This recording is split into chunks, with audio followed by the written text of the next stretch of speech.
Panginoon, salamat sa panibago at magandang araw na ipinagkaloob mo. Guys, busy pala kami ngayon sa paghahanda para sa banding ng Alota at Asadon family.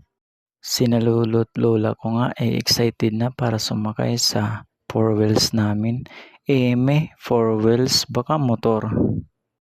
At hindi nagtagal pumunta na agad kami doon sa venue, which is Talisay Llorente Eastern Samar. Habang sumasakay nga ako sa eroplano, panay paganda naman yung kapatid ko. Shoutout sa iyo, Sister Mary Antoinette Alota.